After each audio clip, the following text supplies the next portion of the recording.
राधे राधे। आज मैं आपको ऋषि पंचमी की सप्त ऋषियों की कथा सुनाऊंगी। ऋषि पंचमी हिंदू धर्म में एक शुभ त्योहार माना जाता है। ऐसा माना जाता है कि यह दिन भारत के ऋषियों का सम्मान करने के लिए होता है।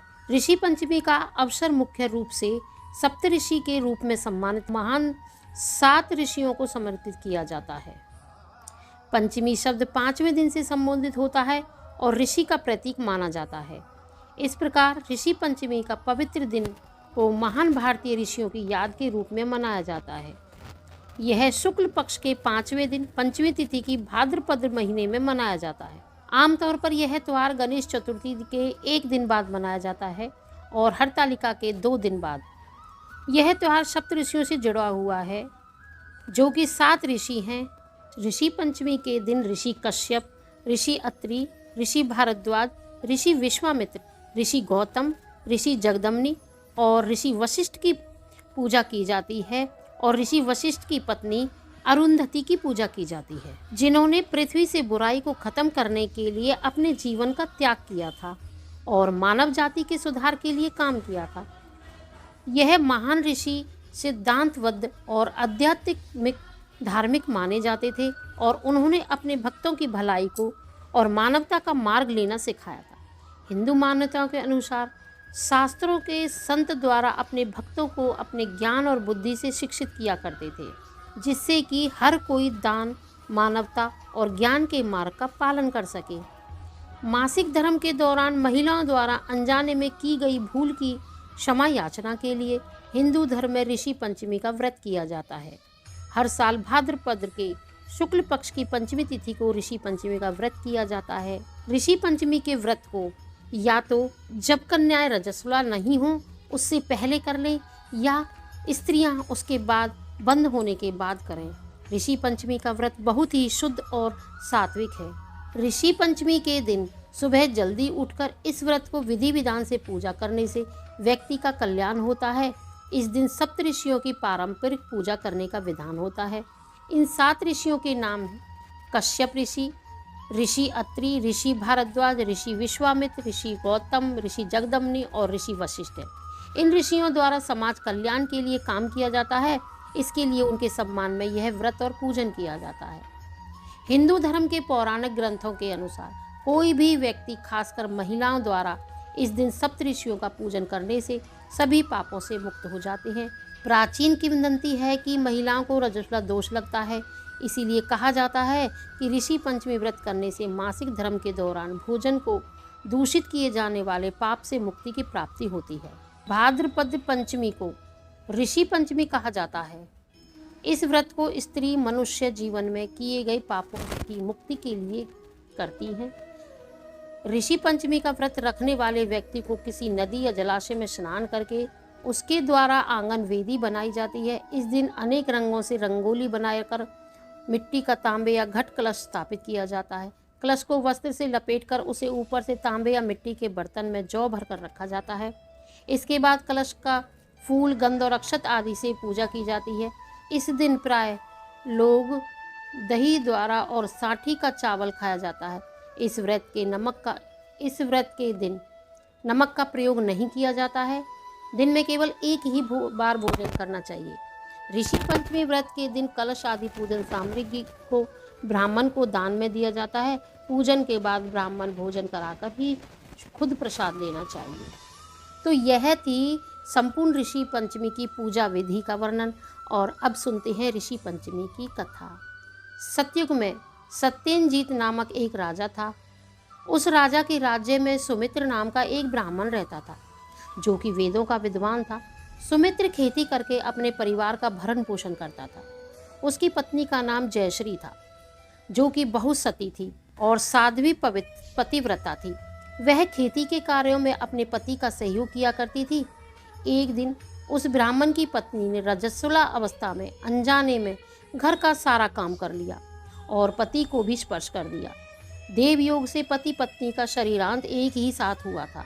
रजस्वला अवस्था में स्पर्शा का विचार न रखने के कारण स्त्री को कुतिया और पति को बैल की योनि की प्राप्ति हुई, परंतु पहले जन्म में किए गए अनेक धार्मिक कार्यों के कारण उनका ज्ञान बना रहा उन्हें अपने पूर्व जन्म का संपूर्ण ज्ञान था। संयोग से इस जन्म में भी वह साथ साथ ही एक ही घर में अपने पुत्र और पुत्रवधू के साथ रह रहे थे। ब्राह्मण के पुत्र का नाम सुमित था। वह भी पिता की तरह वेदों में विद्वान था। पितृपक्ष में उसने अपने माता पिता का श्राद्ध करने के उद्देश्य से पत्नी से खीर बनवाई और ब्राह्मणों को निमंत्रण दिया। उधर एक सांप ने आकर खीर को जहरीला कर दिया। कुतिया बनी ब्राह्मणी ने यह सब देख लिया। उसने सोचा कि यदि इस खीर को ब्राह्मण खाएंगे तो जहर के प्रभाव से मर जाएंगे और सुमित को इसका पाप लगेगा। ऐसा सोचकर उसने सुमित की पत्नी के सामने ही जाकर खीर को छू लिया। इस पर सुमित की पत्नी को बहुत गुस्सा आया और उसने चूल्हे से जलती लकड़ी निकाली और उस कुतिया की बहुत पिटाई की। उस दिन सुमित की पत्नी ने कुतिया को भोजन भी नहीं दिया। रात में कुतिया ने बैल को सारी घटना बताई। बैल ने कहा कि आज तो मुझे भी कुछ खाने को नहीं मिला, जबकि मुझसे दिन भर काम भी लिया गया। उसने कहा कि सुमित ने हम दोनों के ही उद्देश्य से श्राद्ध किया था और हमें ही भूखा रखा है। इस तरह हम दोनों के भूखे रह जाने से तो इसका श्राद्ध करना ही व्यर्थ हो जाएगा। सुमित दरवाजे पर लेटा कुतिया और बैल की बातचीत सुन रहा था। संयोग से सुमित पशु पक्षियों की आवाज़ को और उनकी बोली को समझता था। उसे यह जानकर बहुत दुख हुआ कि उसके माता पिता इन निकृष्ट योनियों में पड़े हैं। वह दौड़ता हुआ एक ऋषि के आश्रम गया। उसने उनसे अपने माता पिता के पशु योनियों में पड़ने के कारण और उनकी मुक्ति का उपाय पूछा।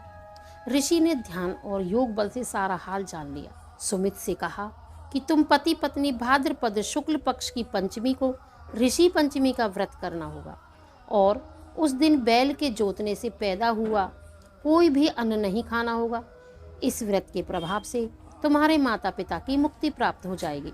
यह सुनकर मातृ पितृ भक्त सुमित द्वारा ऋषि पंचमी का व्रत किया गया, जिसके प्रभाव से उसके माता पिता को पशु योनि से मुक्ति प्राप्त हो गई। ऋषि पंचमी को सभी रीति रिवाजों और अनुष्ठानों को अच्छे इरादे और शुद्ध दिल के साथ किया जाना चाहिए।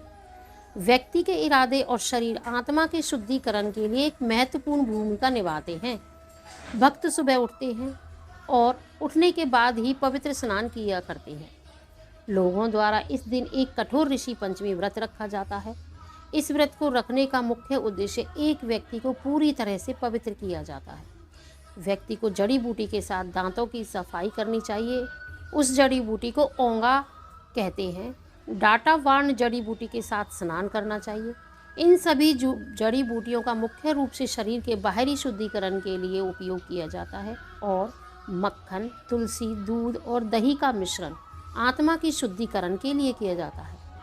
इस दिन भक्त 7 महान संतों के सप्तऋषि की पूजा की जाती है, जो सभी अनुष्ठानों के अंतिम पहलू का अंतिम भाग होता है। सभी 7 ऋषियों की उपस्थिति का आह्वान करने के लिए प्रार्थनाओं और कई पवित्र चीज़ें जैसे फूल और खाद्य उत्पादों का प्रयोग किया जाता है। यह व्रत ज्ञान अज्ञात पापों के शमन के लिए किया जाता है। यह व्रत ज्ञात अज्ञात यानी जाने अनजाने में जो भी कोई पाप हो जाते हैं उनको मिटाने के लिए किया जाता है। इसके अलावा स्त्री पुरुष दोनों द्वारा इस व्रत को किया जाना चाहिए। स्त्रियों से रजस्वला अवस्था में जाने अनजाने घर के पात्र आदि वस्तुओं का प्राय स्पर्श हो जाता है। इससे होने वाले पाप के मुक्ति के लिए इस व्रत को किया जाता है। ऋषि पंचमी के दिन प्राय लोग दही और साठी का चावल खाते हैं। नमक का प्रयोग नहीं किया जाता है। दिन में केवल एक ही बार भोजन किया जाता है। तो यह थी ऋषि पंचमी की संपूर्ण जानकारी। जो स्त्री या पुरुष इस व्रत को विधि विधान से करते हैं उन्हें वैकुंठ की प्राप्ति होती है और सभी पापों से मुक्ति मिल जाती है। राधे राधे।